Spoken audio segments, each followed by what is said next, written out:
Thank you so much, Rachel. We're paying attention now, I can tell you, at least I am. That was very, very interesting. And we're ready to take some questions from the audience for any of our panelists.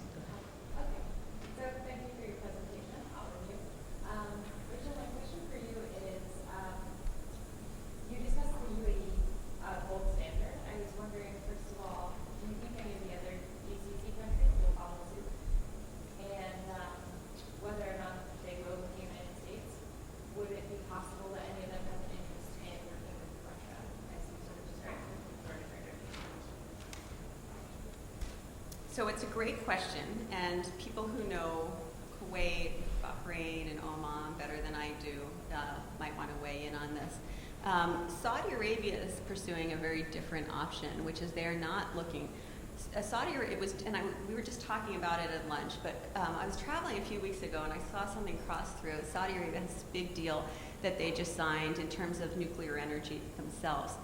And my heart fell when I saw it wasn't the South Koreans. It just meant that they were that they were going to work with, because that's who the UAE is going to work with. And it wasn't the Russians, and Jean-François reminded me it was most likely the Chinese.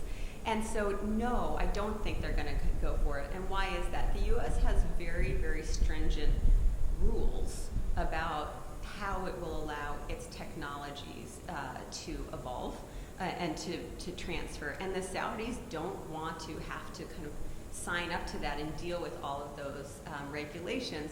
And I'll pass the microphone for Jean-François on this, because as we were talking about it, he had actually more insights into why they weren't going forward with the South Koreans that make a whole lot of sense to me. Well, thank you, Rachel. She's always very kind to me. But I think the key in Saudi Arabia is, as I mentioned in my talk, the Saudis want to control technology. The 123 agreement, the treaty that was signed by the UAE, really stopped the UAE from doing reprocessing and enrichment.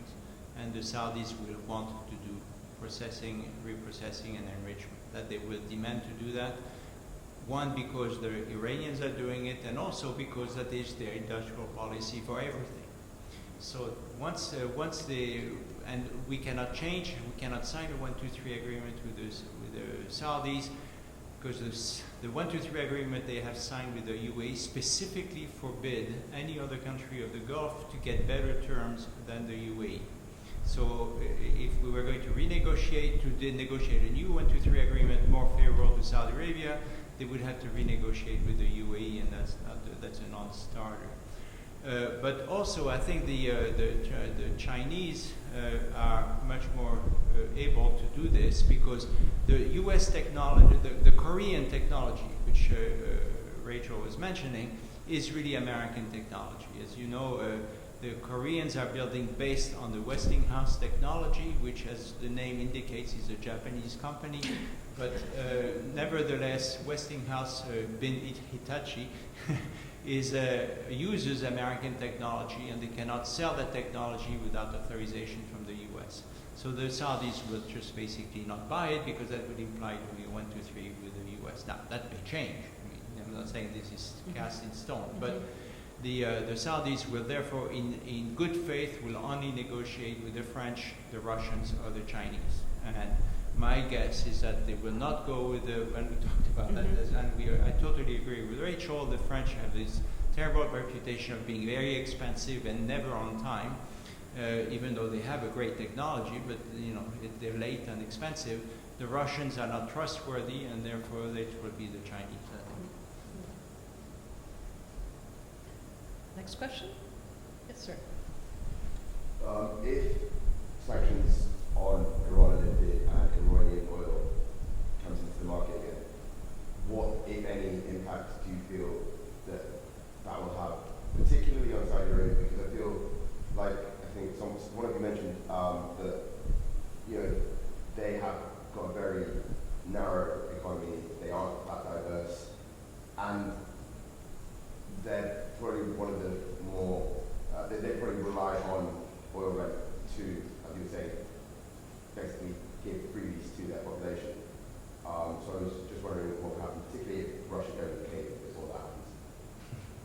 I guess that's for me. Well, I don't agree with you. I think it's not that thin an economy. I think if the Saudis have moved far along enough on their diversification that it will not impact them enormously considering the reserves and cash they have. I think that this is an interesting political game that's happening now. If the Russians cave in and the price go back up to 80, then in the Saudi-Iranian negotiations, I think the Saudis will argue to the Iranians that we can work together because you see, we have brought the price of oil back up to 80 and therefore it's good for you. In the long term, the Saudis want to get out of oil to go in nothing but value-added production in 20 years. But they will prefer to have the Iranians and Iraqis be the primary producers of oil, which is much less stable and which is really better for Saudi Arabia to move into value-added production. So I think if the deal does not happen and the price continues down for quite a while, then they're going to have to really seriously think about pushing forward even faster into the value-added production. I don't think they're going to do that. Now, whether they're successful or not, I don't know. But it did imply, as you remember from my talk, that if the prices stay down for a long, long time, the whole structure of society will have to change, because then the state will no longer have the income, while the people will have the income. And therefore the state will tax the people, one way or the other. I think that's what we're seeing if things do not come back to the good old days of $80, $100 a barrel. Richard, you wanted to? Kind of a question for everyone here. I like Dr. Ulrichsen's framing of coalitions of convenience. And I was kind of curious if that meant what we're seeing with regards to what's going on in Yemen, and certainly what we're seeing in regards to Daesh in Iraq and Syria. But given the current financial straits that Dr. Seznec alluded to in depth, how long can campaigns against threats like what's going on in Yemen or what's going on with Daesh ease? How long can a counter action against them be sustained? And I'd be happy to hear a response from any of you all. Well, I mean, I think the Yemen campaign, to some extent, I think, is also the result of certain factions within the Al Saud trying to make a stand and a name, to some extent, and there's by no means consensus, I think, among the Al Saud as to the best way to confront the issue in Yemen. So there may be, to some extent, a degree of, not necessarily grandstanding, but an attempt to make a name by certain newcomers to the scene, shall we say. And let's not forget that the previous attempt in 2009 to impose kind of an air campaign to try and pacify the northern Yemeni border with Saudi Arabia didn't exactly go incredibly well. I think the assumptions that had been made behind the decision to launch the air campaign at best short term, maybe the need to do something to kind of show the kind of, there's been a lot of talk in the Gulf about the Gulf bearing its kind of claws. And I think it's probably more important. The idea that you can somehow stem the tide of Houthi advance on the ground by launching an air campaign is not necessarily going to happen. I think we've seen the fighting in and around key cities. We've seen that. With ISIS, it's a much more acute dilemma because it's a combination of internal and external security threats, and you can't isolate one from the other, yet attempting, I think, to just carry the campaign again through air power in Iraq and Syria doesn't really diminish the internal issue they face in terms of a certain amount of Gulf support, latent support, if nothing else, and financial support illicitly going to the organization. So, these are key policy dilemmas that certainly can't be faced by force alone, and even then by kind of Air Force alone. So, I mean, these are just probably storing up more problems later on. Just to follow up on that point that you just made, can you speak a little bit about the economics of Daesh and the Islamic State and having taken over oil fields and so on, and how that plays in with the sales, black market sales for oil? Well, I mean, there's been a lot of discussion about where does Daesh get its money from. Yes, clearly controlling territory of some of the oil fields is bringing in some revenues, and clearly there's been a lot of speculation about the role illicit financing from the Gulf has also played. I don't think anybody really knows for sure. But yes, I mean, smuggling, control of black market routes is clearly an issue of local importance. And again, you see these cutting across all ways in terms of some of the customers for Daesh oil are perhaps some of the groups that are supposed to be on the other side. So it doesn't, again, cut through cleanly. But again, the difficulty is, I think, in terms of untangling or disentangling the exact channels of kind of financial support, and that doesn't seem to be very easy, especially in terms of Gulf financing flowing to and from the GCC, even though the Gulf states have tried to make it a lot harder. There have been nevertheless key allegations against even very central figures in certain Gulf states, such as Qatar, that these transfers have been made and been very, very, very important. I think we have a base for the arrangement between Iran and Saudi Arabia in this case, because as Kristian just pointed out, there cannot be a military solution to any of these issues. And I think the Saudis are attacking the so-called Houthi rebellion, which is more an Ali Abdullah Saleh rebellion, but to make their point relative to Iran, because the only solution to Daesh is for the Saudis to work with the Iranians. And that's really the base for the great Sunni-Shia reconciliation, because then they can attack credibly ISIS and make it work this way. So I think that's really what they're probably discussing as we speak.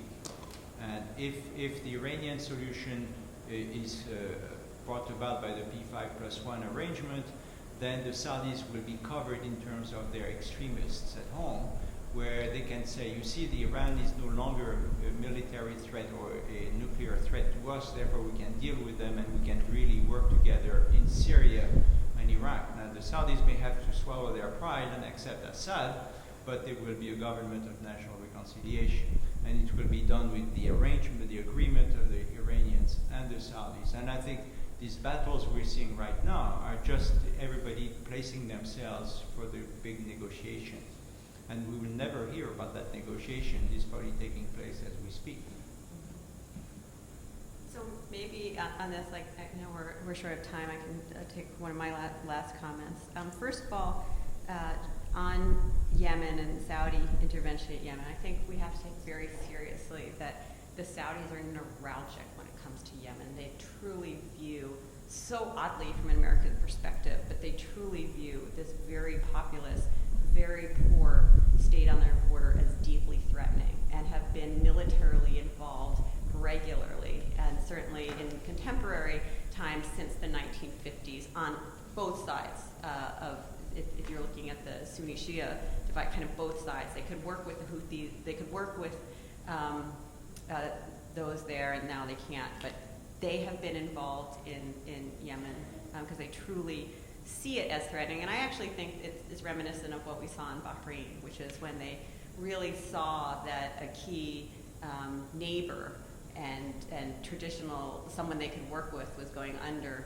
They really kind of truly mobilized forces when it came to Bahrain, and truly mobilized forces when it came to Yemen. So there's definitely some inter-regime politics, but I think if you look back to their behavior in recent years, there's also an obvious nervousness on the Saudis' part about what's going on in their region. And in that, I think Jean-François really lays out, if there's one thing that I can leave with you, and you may already see it this way, but I think to understand what's going on in the region, you have to look through the lens, the geopolitical lens of the Saudi-Iranian struggle for hegemony. They are in a battle with each other, and it kind of explains so much of the regional politics and how the alliances are playing out. And I think the U.S. administration is well aware of that. They don't have the answer for it, but they're well aware of it. And part of the U.S. being so vocal, quite frankly, about providing logistical and intel support to the Saudis in Yemen was to give them something in this moment when they're feeling so vulnerable with the Iran deal. And so it was at this moment where the Saudis and the GCC and many in the region were feeling like, oh, like these deals are actually going to empower the Iranians. The U.S. actually sent this very direct signal to say, we are not fooled by the Iranians. We are very concerned about them, and we will, for the moment, join you kind of truly at the hip in terms of responding on the conventional battlefield where we think that the Iranians are moving. But you have to work with us and kind of keep quiet on the Iran deal. And so it was, from a U.S. foreign policy perspective, I think very helpful to have Adel al-Jubeir, the ambassador, come out and basically thank the United States for its support, and then the Saudis come out and say, we hope this deal, very, very kind of clipped, but very subtly diplomatic, we hope this brings stability to the region. So you can see the recognition of needing to support allies and partners when they're feeling vulnerable for achieving other goals that the U.S. and the international community wants to have realized. So it's actually quite fascinating, but I just wanted to, at least for my comments, leave it for, I think seeing the region right now through that lens actually takes you further than seeing it through a lot of lenses. I will say, I put that out in the New York Times, and all the comments are that I'm ill-informed, and so take it with a grain of salt. Ill-informed and kind of blood-sucking and all that. So, decide what you think, but I still maintain that is the way to look at it. I warned the editor that was coming, and she's like, oh, you're right. I was like, yeah, I know. Can we take one more? Yeah. One more question. This was a fantastic time. I had a ton of questions. Maybe I'll just fixate on one sort of empirical question that I don't know how to make sense of, but I don't understand what the Qatari, like, I don't really understand Qatari foreign policy at all. And in particular, with the rift that now seems to be kind of coming back together after Daesh, it seems to be a rift about the Muslim Brotherhood, and I still haven't found a very compelling kind of explanation for why Qatar has a different stance than the UAE, Saudi, and Bahrain. And I actually landed in Qatar the day after the Bahraini ambassador at the UAE, that whole rift happened, and I was in a position where I got to actually talk about the GCC and people were asking me about this. And one of the Qatari professors his explanation was that Qatar wants to be on the right side of history, and that we have to kind of, support these democratization movements elsewhere. Not that I don't buy it, I just don't think that that's the, most compelling explanation. I was wondering whether, I'm looking at Kristian because your talk was on the regional kind of alliances, but whether any of the panelists have any kind of insight about that particular aspect of the rift. If I could just start, perhaps. Qatar and UAE are interesting because you have two outwardly very similar kind of extreme rentier states, in a sense. Both large majority non-nationals, relatively small national population, although clearly UAE is a lot larger in absolute terms than Qatar, but have really taken such diametrically opposed positions toward not only the Arab Spring, but of course toward the Brotherhood. To some extent in the UAE, I think it's because the Abu Dhabi-Dubai sort of nexus is counterbalanced by the 5 northern Emirates, where more Emiratis live, and which historically have been a relative sort of hotbed of kind of Islamist support, especially in Ras Al Khaimah. So I think there was a degree of nervousness that was illustrated in Abu Dhabi's security kind of crackdown in 2012, that there was maybe an acknowledgement that there were conditions in Ras Al Khaimah that could lead to a degree of political unrest in terms of political and economic marginalization, or at least lack kind of differential development. Whereas in Qatar that wasn't the case. Qatar, to some extent, had always I mean, for example, people like Yusuf al-Qaradawi, he'd been there since the 1960s, and in the 50s and 60s, Qatar, as in all the other Gulf states, welcomed a lot of teachers and other professionals from, especially from Egypt, Palestine, and other countries, really, who then really became intertwined with the construction of the kind of the educational system and the way it developed in the 70s and 80s. And that was a feature of all the Gulf states. The difference being in Kuwait, in Bahrain, UAE, the Muslim Brotherhood became a kind of domestic political organization. Clearly different in many ways. In UAE, in Bahrain, it was kind of part of a pro-government camp. Kuwait has now moved into the opposition camp, but they still became domestic political actors. Whereas in Qatar, first of all, there was no real domestic political landscape, but also there seems to have been a kind of very much more successful quid pro quo, whereby kind of the deal was more or less, we can give you a base, especially after the creation of Al Jazeera in the 1990s, a kind of a global base, but you kind of keep out of domestic issues.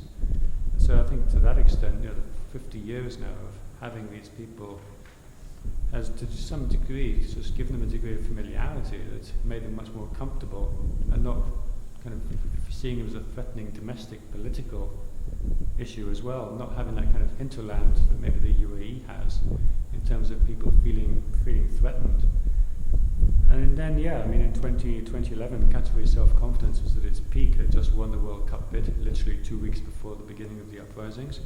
Suddenly, the exiles that had been based in Doha for various reasons, Doha had become much more welcoming to exiles.